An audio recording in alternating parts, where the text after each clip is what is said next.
چوتھی آیت، اور یہ اللہ تعالیٰ کی صفت علم پر قرآن مجید کی عظیم ترین اور جامع ترین آیت ہے۔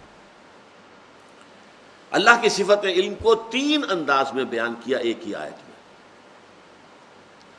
یعلم ما فی السماوات والارض، وہ جانتا ہے جو کچھ آسمانوں میں ہے اور زمین میں ہے۔ کیا کوئی چیز باہر رہ گئی؟ نہیں، لیکن ڈائمنشن ایک اور ہے، ایک اور بعد ہے۔ وَيَعْلَمُ مَا تُسِرُّونَ وَمَا تُعْلِنُونَ، وہ جانتا ہے جو کچھ تم چھپاتے ہو اور جو کچھ تم ظاہر کرتے ہو۔ کوئی چیز تم نے اپنے دماغ دل کے اندر روک کے رکھی ہوئی ہے، چھپا کر رکھی ہوئی ہے، لوگوں کے سامنے نہیں لا رہے ہو، لوگوں کے سامنے کچھ بیان کر رہے ہو، تمہارا اپنا موقف ہے۔ اللہ جانتا ہے جو کچھ کہ تم چھپا رہے ہو اور جو کچھ کہ تم بیان کر رہے ہو۔ ابھی ایک تھرڈ ڈائمنشن بھی ہے، وَاللَّهُ عَلِيمٌ بِذَاتِ الصُّدُورِ، اللہ تو سینوں کے اندر جو چیز مخفی ہے اس کو بھی جانتا ہے۔ اب یہ تسرون کے علاوہ کوئی شے ہوئی نا، ورنہ تو ریپیٹیشن ہو جائے گی۔ ریپیٹیشن جو ہے وہ تو کسی کلام کا حسن نہیں ہوتا، عیب ہوتا ہے۔ اس پر میں بہت عرصے غور کرتا رہا، پھر یہ نکتہ کھلا کہ دیکھیے ہماری علم کی ایک ڈائمنشن وہ بھی ہے جسے ہم خود نہیں جانتے،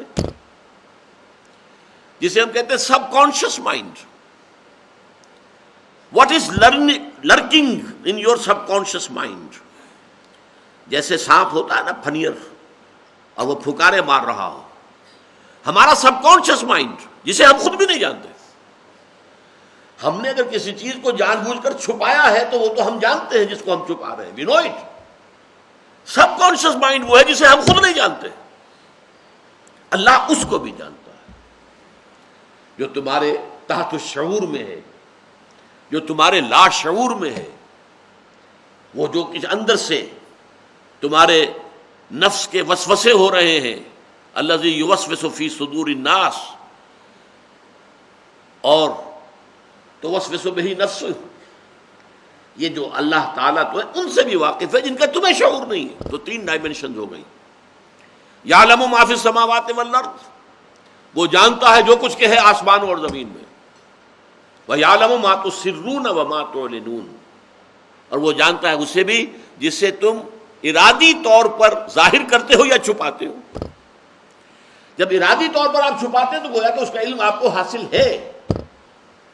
اور تھرڈ ڈائمنشن کیا ہے؟ وَاللَّهُ عَلِيمٌ بِذَاتِ الصُّدُورِ، تمہارے سینوں کے صندوقوں کے اندر جو کچھ بند ہے، جو اندر تمہارا انکانشیس اور سب کانشیس مائنڈ ہے، اللہ اس کو بھی جانتا ہے۔ اسی لیے میں نے کہا تھا کہ اللہ تعالیٰ کی صفت علم پر یہ سب سے زیادہ گمبھیر، سب سے زیادہ جامع آیت ہے۔ ایک ہی صفت علم کو تین اسلوبوں میں، تین ڈائمنشن میں بیان کیا گیا۔